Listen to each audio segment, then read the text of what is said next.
더 다른 주제를 다루기를 원하는데, 그것은 우리의 말과 성품, 사실은 같다고 보면 됩니다.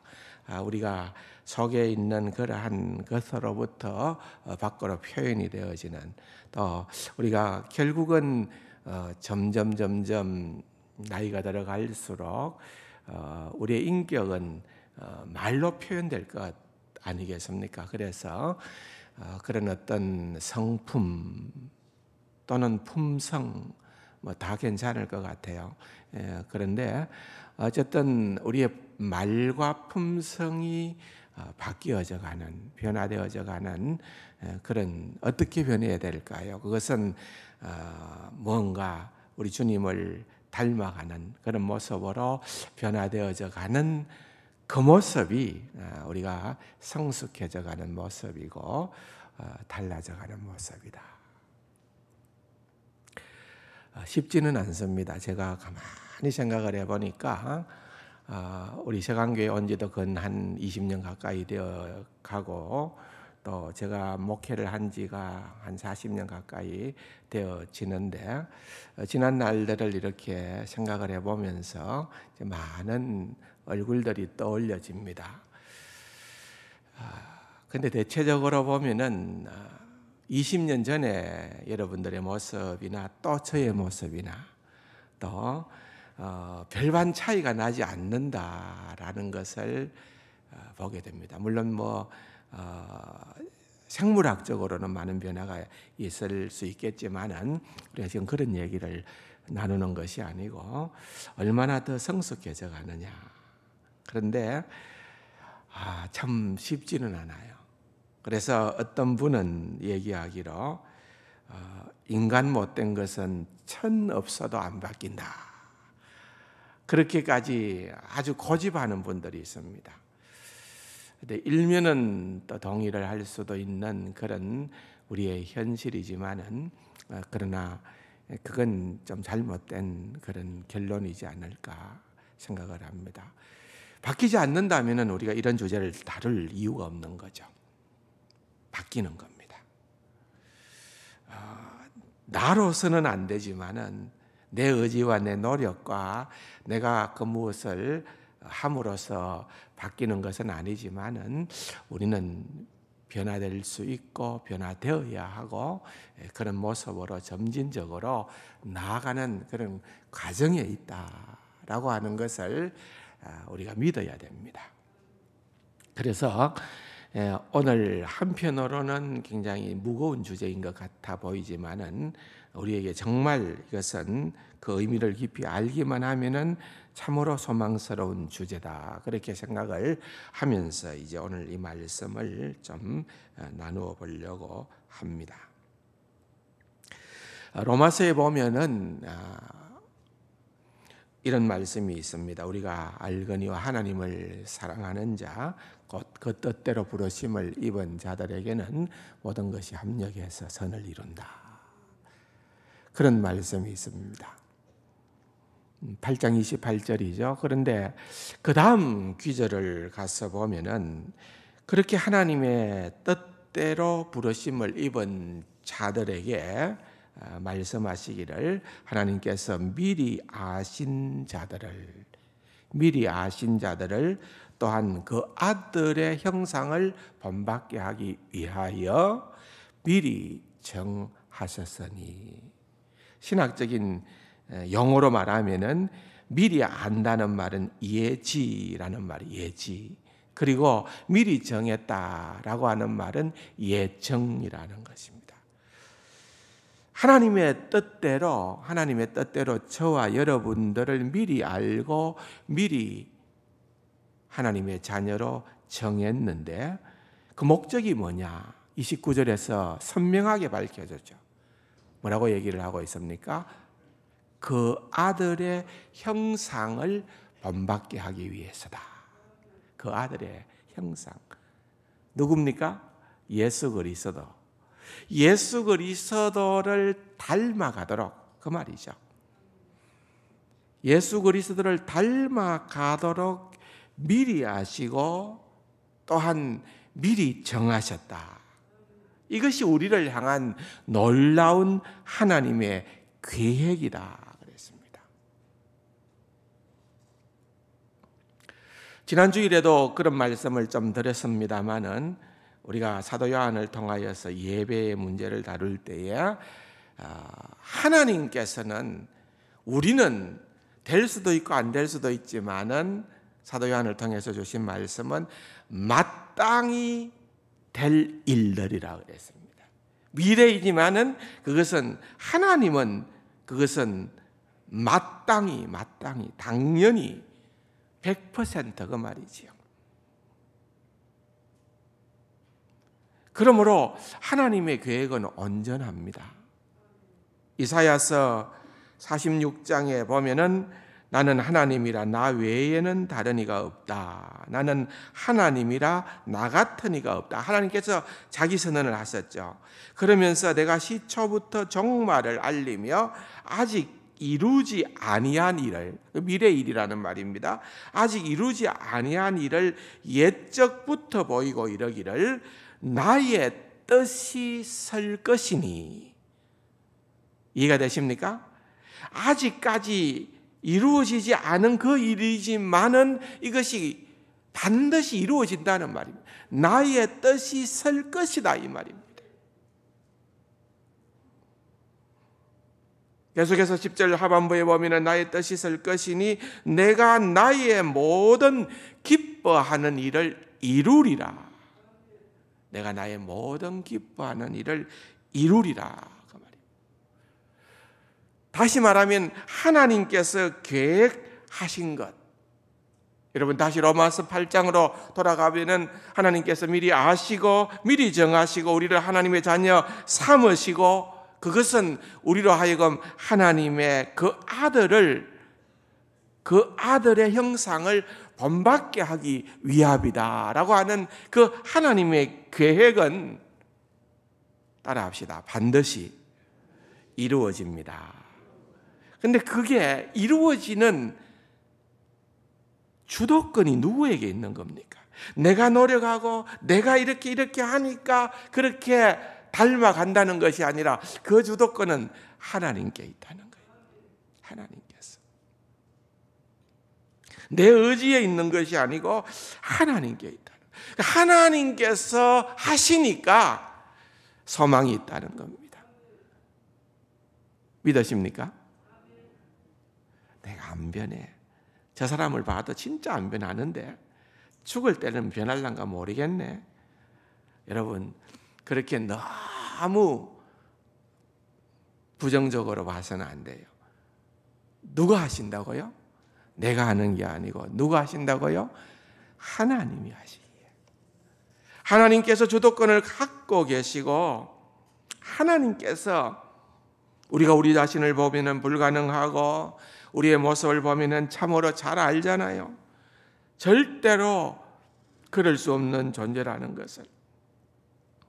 그러나 하나님께서 주도권을 갖고 그렇게 뜻을 정하시고 그렇게 하신다라는 말씀을 성경을 통하여서 우리에게 해주시는 겁니다.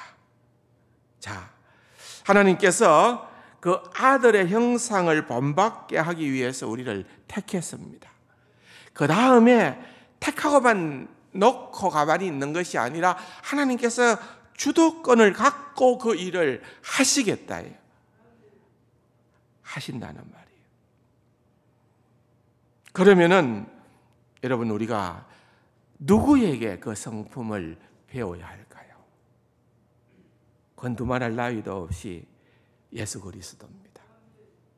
예수 그리스도 깨러 가야 됩니다. 그렇지 않습니까? 그런데 참으로 감사한 것은 우리가 오늘 읽었던 본문입니다. 잘 아는 말씀이지만은 주님께로 가야 되는데 들어가야 되는데 주님과 함께 해야 주님을 배울 수가 있고 주님을 닮을 수가 있는데 주님이 우리를 초청하잖아요. 주님께서 우리를 초대합니다. 수고하고 무거운 짐진 자들아 다 내게로 오라. 주님께서 우리를 불러주신다니까요. 예배의 주도권 내가 교회에 오는 것이 아니라 이리로 올라오라 하나님의 임재의 자리로 주님께서 우리를 불러주시기 때문에 오늘 우리가 이 자리에 올 수 있는 것과 마찬가지로 여러분, 우리가 주님을 우리 스스로 닮아갈 수 있는 자들이 아니라 수고하고 무거운 짐진 자들아 다 내게로 오라.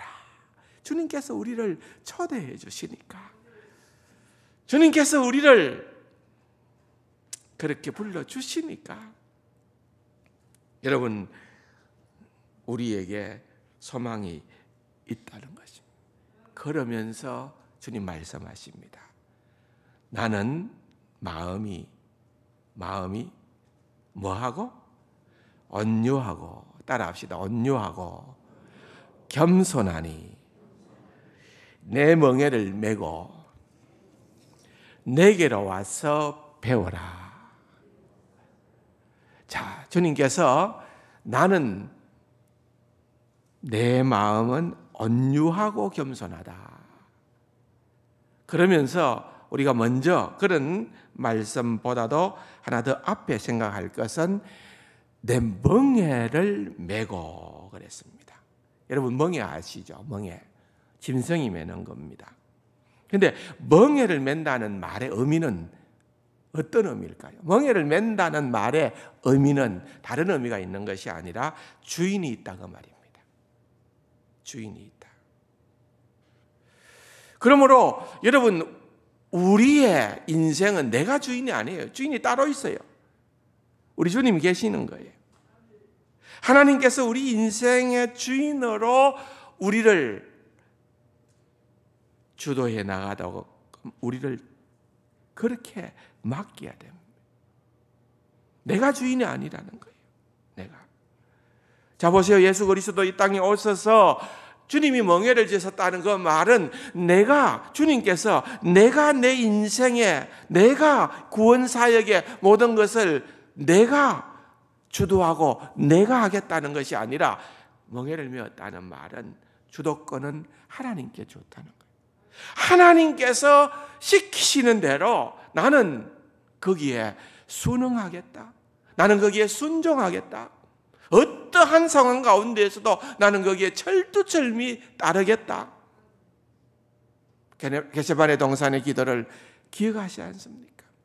얼마나 힘이 들었으면, 주님 할 수만 있으면 이 잔을 옮겨주십시오.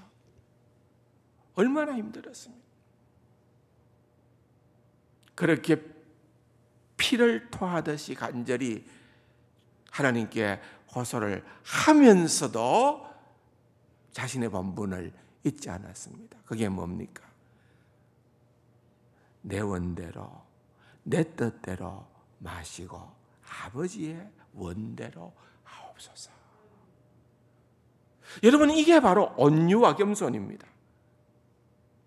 온유와 겸손의 정의는 내가 주관하고 내가 마음대로 하겠다는 것이 아니라 하나님 뜻대로 내 자신이 순종하며 나아가겠다.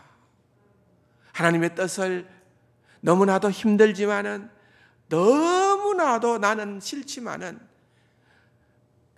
나는 하나님의 뜻대로 그것을 받아들이겠습니다.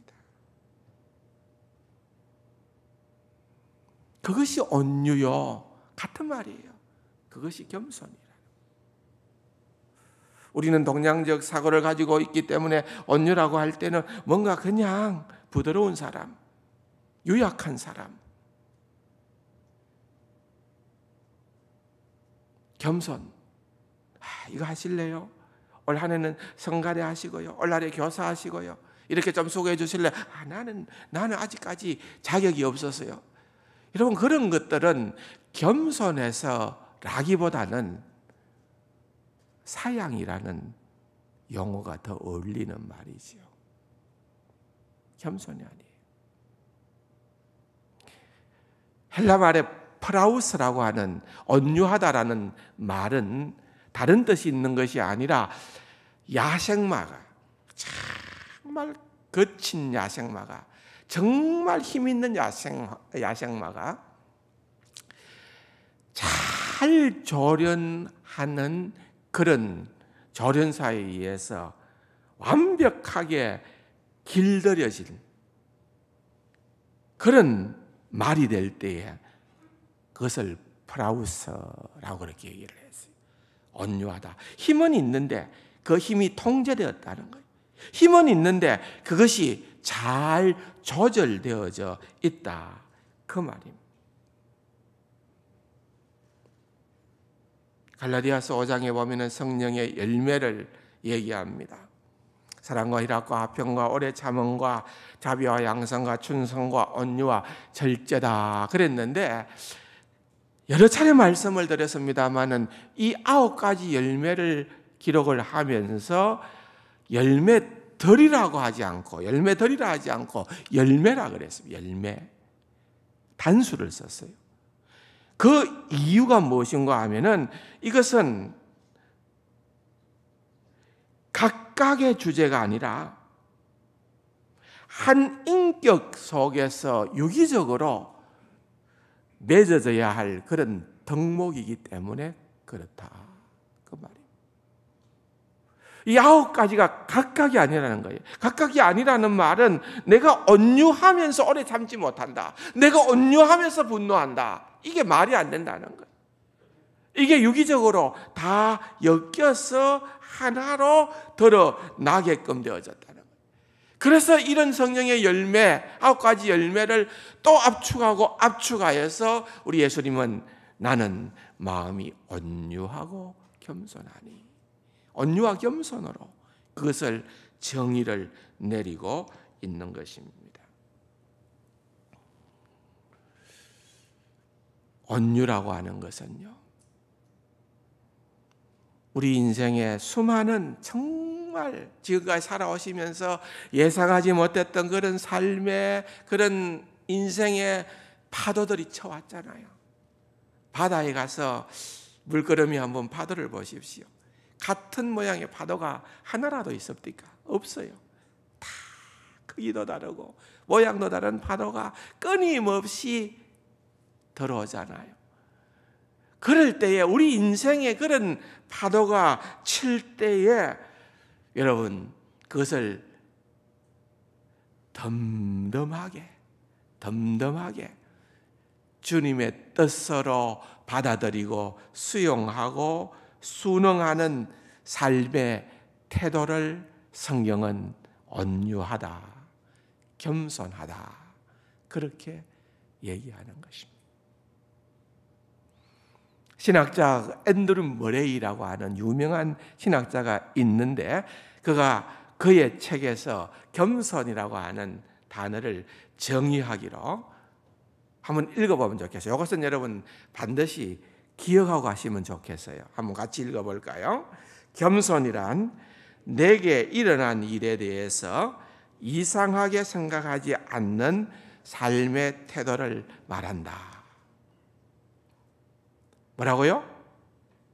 겸손이란 내게 일어난 일에 대해서 그것을 이상하게 생각하지 않는 삶의 태도를 말한다. 어렵죠? 정의가 어렵습니다. 근데 맞아요. 너무 명쾌한 말이에요. 여러분, 우리에게 일어나는 일들을 우리가 덤덤하게 그것을 이상하게 생각하지 않고 수용할 수 있는 그것은 결단코 믿음이 없이는 안 돼요. 하나님의 섭리를, 하나님의 통치를, 하나님의 주권을 인정하게 될 때에 그와 같은 일들이 가능한 거예요. Why me? 왜 하필이면 내게?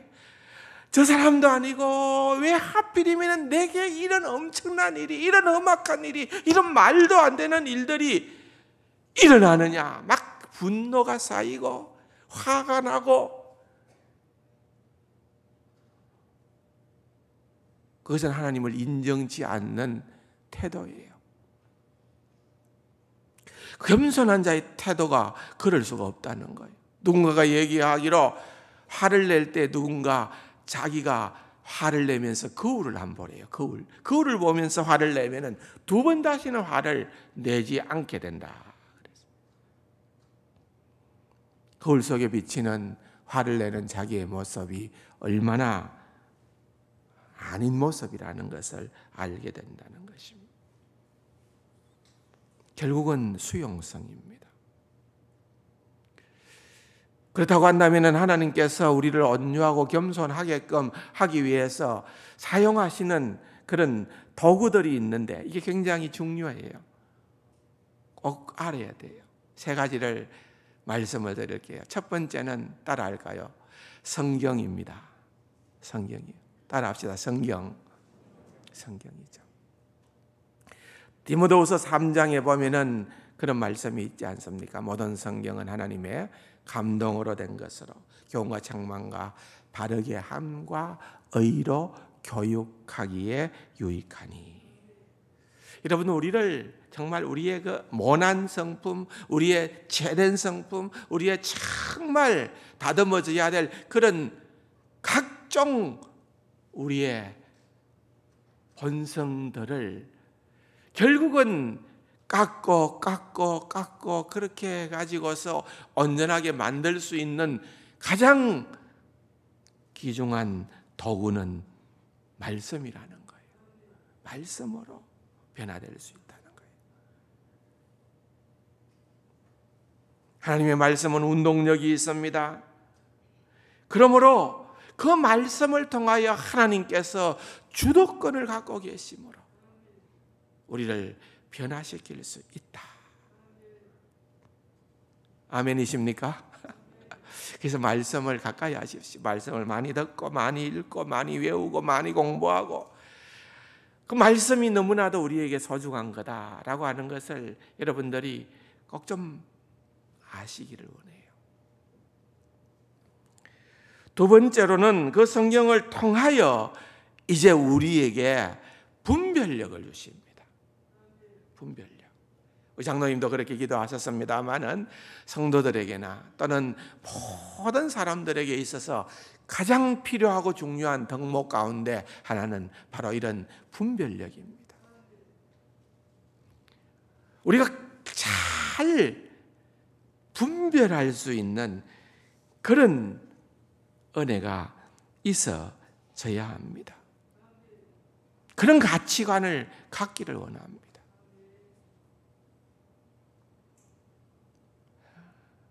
세 번째로는 하나님께서 우리의 성품을 바꾸고 빚어가는 데 사용하시는 아주 보편적인 중요한 방법 가운데 하나는 그것은 환경을 통했습니다. 환경. 뭐라고요?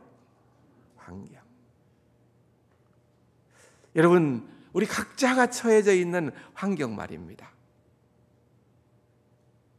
내가 원해서 일 수도 있고 또 내가 원하는 것과는 전혀 무관하게 내가 지금 겪고 있는 그러한 환경일 수도 있습니다.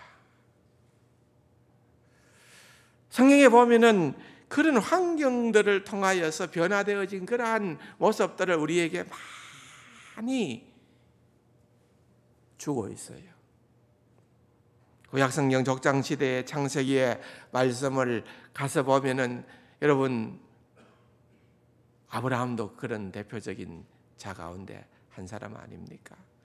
여러분 우리가 그냥 너무 아브라함을 우러러보는 바람에 아브라함은 믿음의 조상이라고 하니까 어이구 아브라함이야말로 우리하고 다른 질의 삶을 살았겠구나 그렇게 생각하기도 쉽지만은 믿음의 조상이라고 할 때는 그 믿음이 탁월했기 때문에 믿음의 조상이라기보다는 그 믿음의 본질이 믿음은 사실은 하나님의 선물이거든.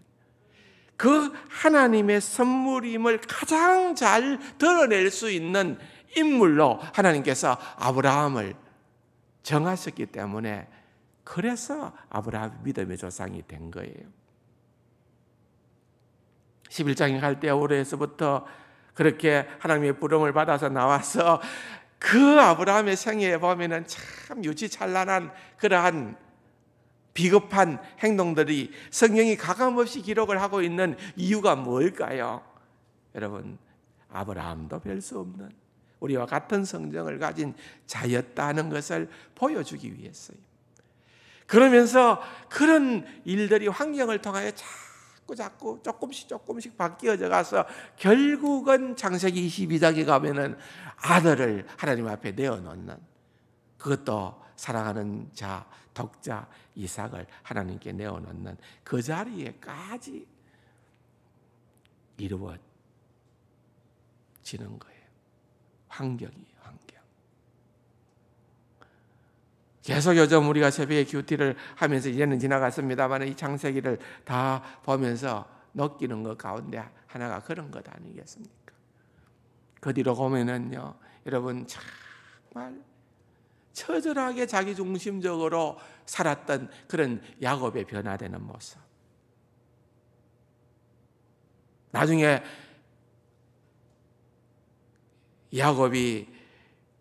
요셉이 결국은 베냐민을 데리고 오게 되면은 내가 형들이 얘기하는 그 모든 것을 다 믿어주겠다고 얘기를 했을 때에 처음에는 벌쩍 뛰었잖아요. 그러나 결국은 야곱이 뭐라고 합니까? 그러자 베냐민을 내가 그렇게 사랑하는 요셉도 잃었거늘 또 다른 내 생명과 하나로 묶여있는 그 베냐민을 내어놓기가 쉽지 않았을 거예요. 근데 야곱이 변화된 거죠. 내어놓습니다. 야곱만 변화되어졌습니까? 여러분, 요셉도 보세요.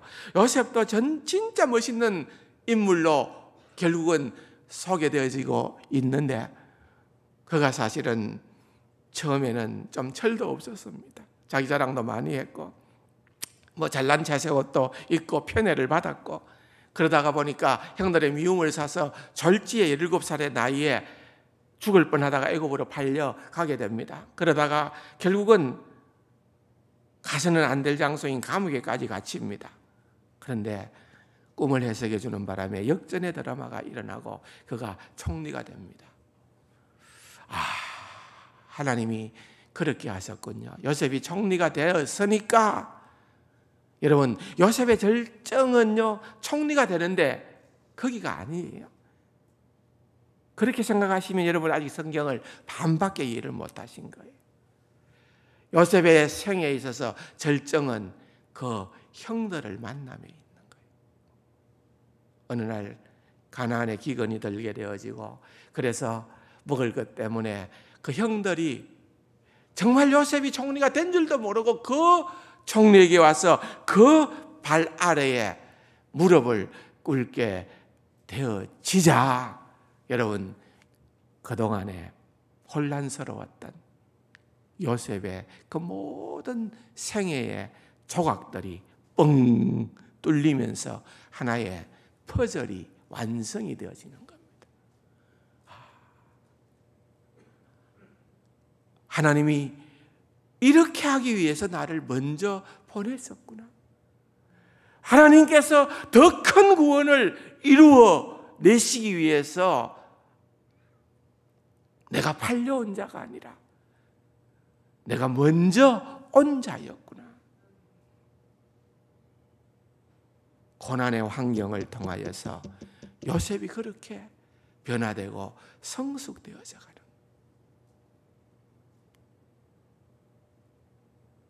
요셉의 형들도 전에는 죽기 살기로 서로 미워하고 그렇게 했던 인물로만 기억이 되어졌는데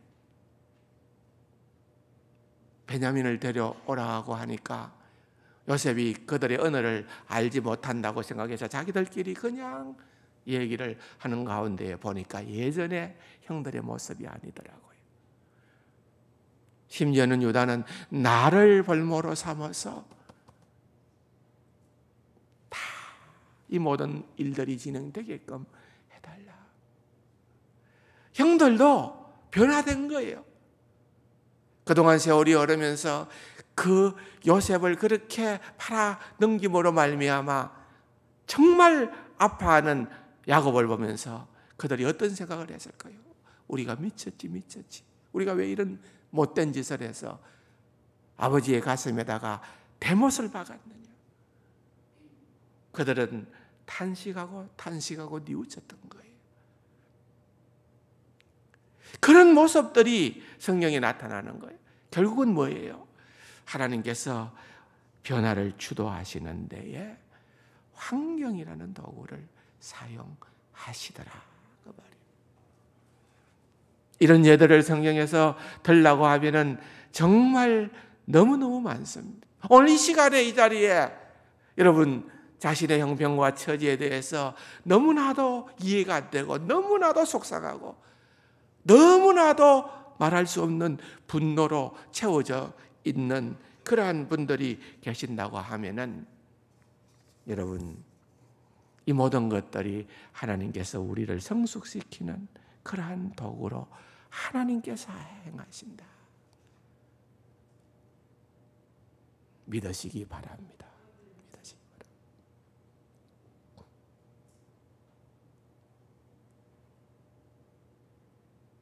왕정시대의 다윗의 생애도 보면은 그가 얼마나 엄청난 고난을 당합니까?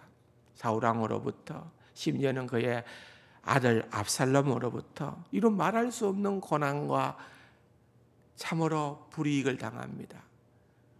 사실 글로서 기록되어져 있기 때문에 우리는 좀 무덤덤하게 그것을 읽고 있지만은 여러분, 그것이 우리의 삶에서 일어났던 현장이라고 한다면은 결코 그렇게 호락호락한 내용들이 아니잖아요. 근데 시편의 기자는 기록하기로 여호와여 다윗을 위하여 이 모든 겸손을 기억하소서. 그러므로 그가 고통을 주어 그들의 마음을 겸손하게 하였으니 그들이 엎드러져도 돕는 자가 없습니다. 여러분, 이 모든 일들을 통해서 다윗이 겸손하게 되어졌다 그랬어요. 여러분, 제가 욥기서를 가지고 강의를 오랫동안 했습니다만은 42장 5절에도 보면은 고난의 대명사라고 하는 욥도 결국은 그가 그 고난을 통하여서 깨닫게 된 게 뭡니까? 내가 전에는 귀로만 들었는데 이제 하나님을 내가 눈으로 보게 되었나이다. 이제는 비상적이지 않습니다. 추상적이지 않습니다. 이제는 그 하나님을 정말 깊이 만나는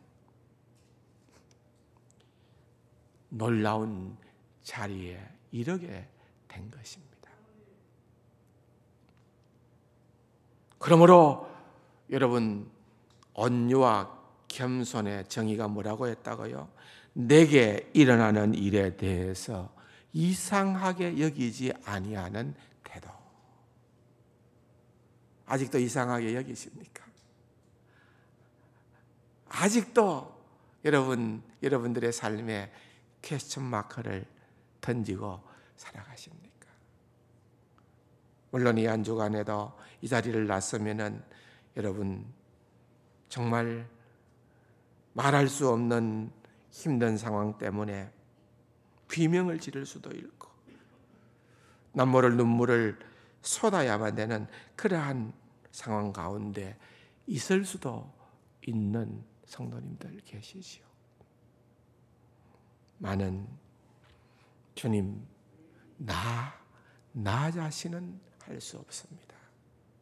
많은 주님께서 하시면은 주님, 내가 감당할 수 있습니다. 믿습니다. 이렇게 신음 같은 고백으로 일어설 수 있는, 승리할 수 있는 사랑하는 우리 세상 가족들이 다 될 수 있기를 주님의 이름으로 축원합니다. 참 좋으신 아버지 하나님, 감사합니다. 주님을 닮아가는 그런 사랑하는 우리 세상 가족들 되게 하여 주옵소서. 그렇게 닮아감으로 우리의 성품이, 우리의 품성이 변화되어지고, 변화된 성품으로 우리의 입술의 언어가 바뀌어지는 놀라운 역사를 주님 우리에게 허락하여 주옵소서. 존귀하신 예수님의 이름으로 감사기도 드립니다. 아멘.